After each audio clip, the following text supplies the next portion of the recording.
कल बहुत सारी जानकारी हमें सतगुरु महिमा के अंतर्गत मिली और हमारा यही काम है वर्तमान में सीखना, सीख कर भक्ति मार्ग पर दृढ़ होना। तो रावण के विषय में काफ़ी कुछ बातें परमात्मा ने बताई कि रावण भी किसी जन्म में परमात्मा जी का भगत था, लेकिन मर्यादाओं में रह नहीं पाया। आगे चलकर कुत्ते वाली मौत मरा और ढेर सारे कर्म बिगाड़ कर यहाँ से चला गया। उसके बाद परमात्मा ने और कुछ बातें बताई हैं जिनका हम आगे विश्लेषण करेंगे। तो सुनते हैं पूज्य गुरुदेव भगवान के मुख कमल से आगे क्या कुछ कह रहे हैं। तो उस मालिक ने उसको 10 शीश वापस दिए, लेकिन बकवाद करी तो अंत बुरा हुआ। उसके रावण को 10 शीश किसने दिए? उस मालिक ने, उस कबीर भगवान ने ही रावण को 10 शीश दिए, क्योंकि रावण ने परमात्मा के निमित्त होकर शीश काटे थे। वो शंकर जी को परमात्मा मानकर भक्ति कर रहा था, यानी जैसा किया वैसा परमात्मा ने दे दिया। लेकिन आगे गुरुदेव क्या कह रहे हैं? जैसा उसने किया भक्ति दान धर्म वो परमात्मा ने दे दिया, लेकिन जो बकवाद की फिर उसका भी उसको परिणाम मिला। तो इसी प्रकार भाइयों और बहनों, इस भक्ति मार्ग पर जो गुरुदेव भगवान ने हमें भक्ति दी है, धर्म कर्म बताए हैं, मर्यादा बताई है, यदि हम उनके वचन में रहकर, उनके आदेशों में रहकर, मर्यादाओं में रहकर भक्ति करेंगे तो परमात्मा सब कुछ देगा, सर्वस्व देगा जो हमें आवश्यक होगा। और यदि हम बकवाद करेंगे तो साथ में बकवाद का भी परिणाम मिलेगा, बकवाद का भी परिणाम मिलेगा जो रावण को मिला। तो उस मालिक ने उसको 10 शीश वापस दिए, लेकिन बकवाद करी तो अंत बुरा हुआ। उसके कर्म में जो सिद्धि सिद्धि की, उनसे धन दे दिया, वो धन भी यही छोड़ गया। गिरफ्त सोने की लंका होती रावण से रंदी, एक पलक में राज विराजी जम के पड़े दी। मन तो सुख के सागर बसरे और न ऐसा यसरे, क्या मांगो कुछ थिर न राही, देखत नैन चला जग जाई। एक अलग पूछ सवाल नाती, उस रावण का आज दीवान बाती। एक पुत्र मांगते फिरते, एक बेटा देते, एक भगवान बेटा हो जाए। बेटियों की तो हम गिनती नहीं करते, बेटा चाहिए बेटा। वो किस लिए उगल छवि पैदा कर रखी थी कि बेटा ना हो, यहां तक गति नहीं होगी माँ बाप की, क्योंकि अंत समय में जेठा बेटा, बड़ा पुत्र माँ बाप का अंतिम संस्कार कराए, यानी उसने फूका है, फिर उसकी अस्थि डाल का हुआ है, फिर उसकी क्रियाक्रम करा हुआ है, तो उसकी गति हो। और जिसका बेटा नहीं, उसकी गति नहीं हो सकती। उसको तो संतान वाला मानते भी नहीं, मना नहीं करते थे। गुरुदेव भगवान हमें बता रहे हैं कि समाज में किस प्रकार से ज्ञानहीन धर्म गुरुओं ने एक गलत धारणा पैदा कर रखी है। बेटा और बेटी ये संस्कार से मिलते हैं। हमारे पूर्व जन्मों में जिन आत्माओं के साथ में जैसे भी संस्कार होते हैं, उस आधार से हमें नेक्स्ट मनुष्य जीवन में संतान जो है प्राप्त होती है, बेटा या बेटी। लेकिन जो धर्म गुरु हैं, ज्ञानहीन धर्म गुरु, उन्होंने ऐसी गलत फहमियां समाज में पैदा कर दी जिस कारण से बेटियों को समाज ज्यादा महत्व नहीं देता है, केवल बेटे को ज्यादा महत्व देता है।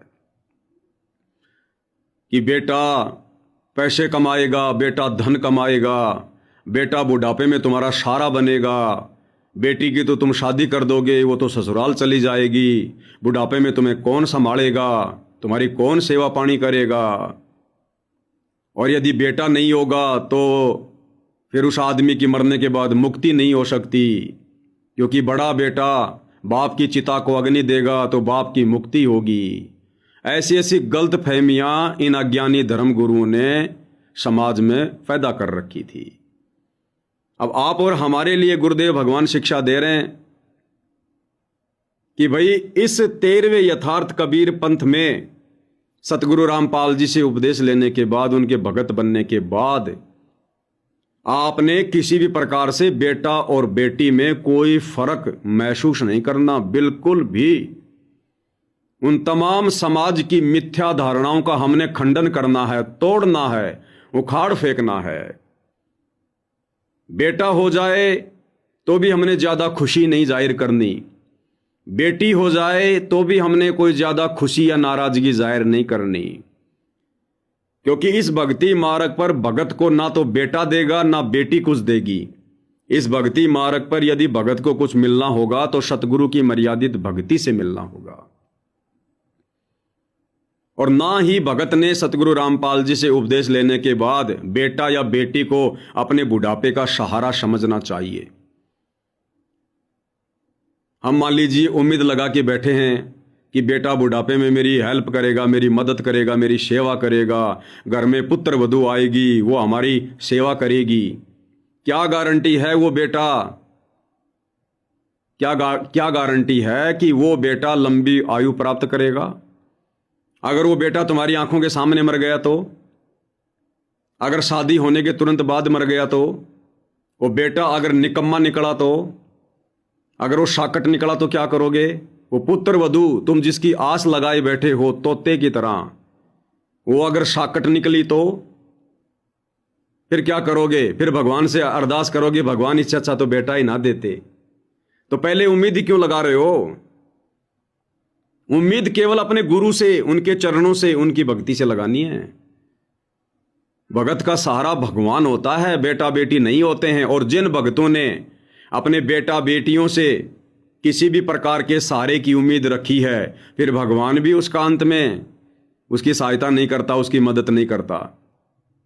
उसके साथ फिर वही बनेगी जो उस तोते के साथ बनती है। वो शंबल के पेड़ पर तोता बैठता है, और शंबल के पेड़ पर गुरुदेव ने बताया कि ऐसा फल लगता है, बाहर से ऐसा दिखाई देता कि बहुत बढ़िया स्वादिष्ट होगा, लाल लाल, लेकिन उसमें रुई होती है, कपास होती है।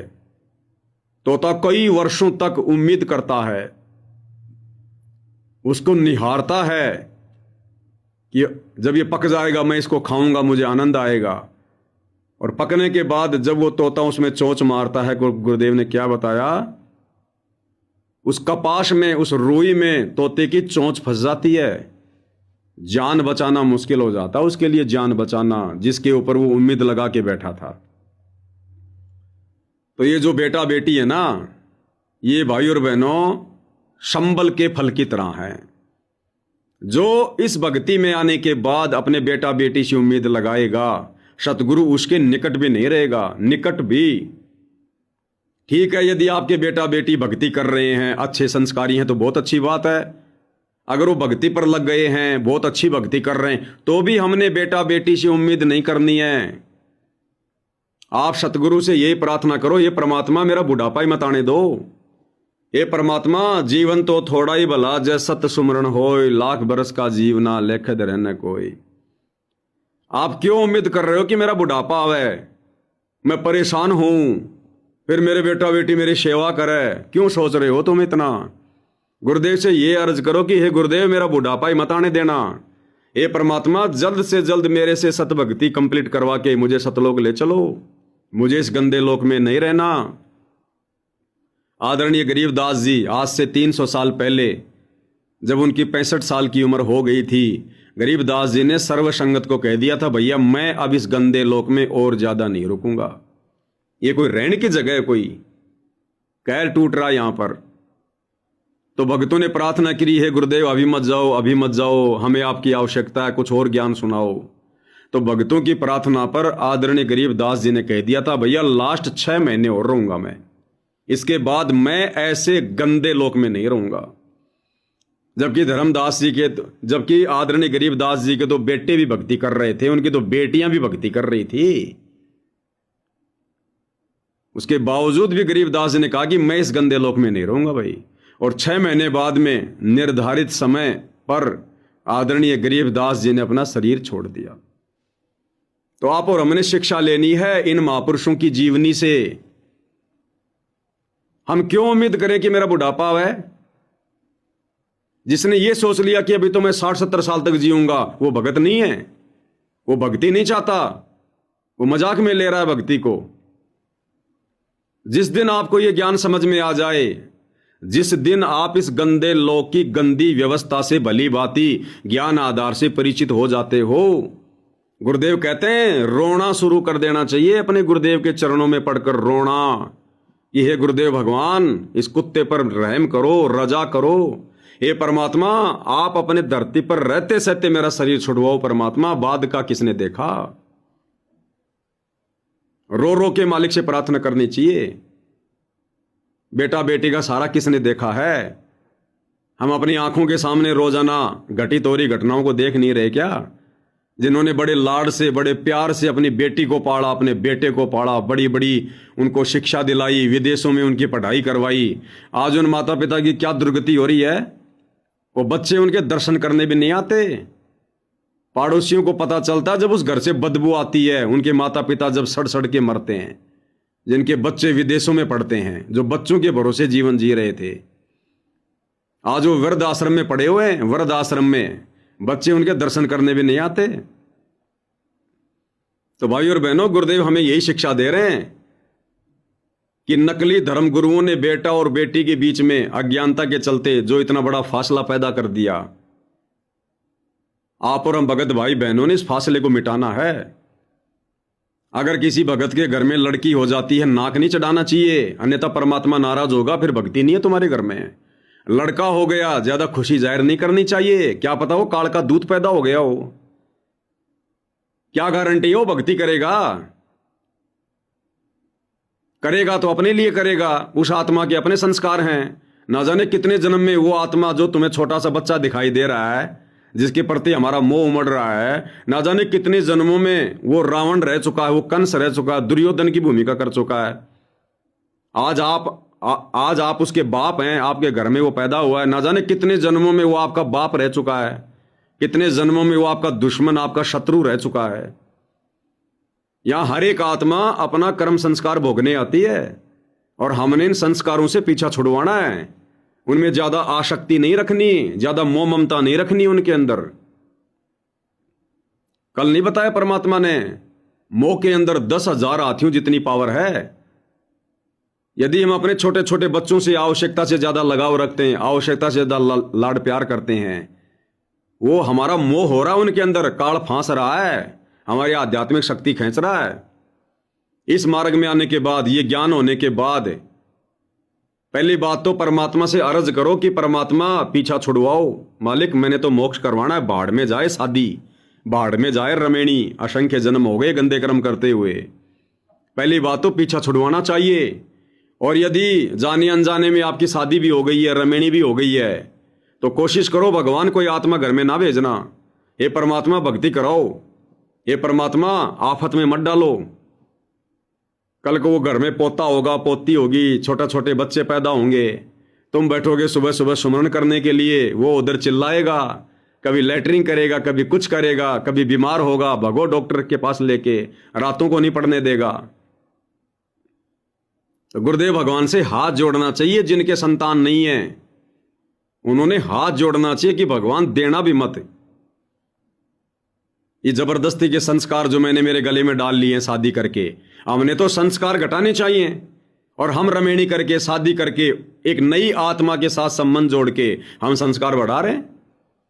अरे क्या कहते हैं गुरुदेव भगवान, जब तक तुम्हारे संस्कार नहीं कटेंगे तब तक तुम मोक्ष कैसे प्राप्त करोगे। और इस भक्ति को लेने का क्या मकसद है, संस्कार घटाना।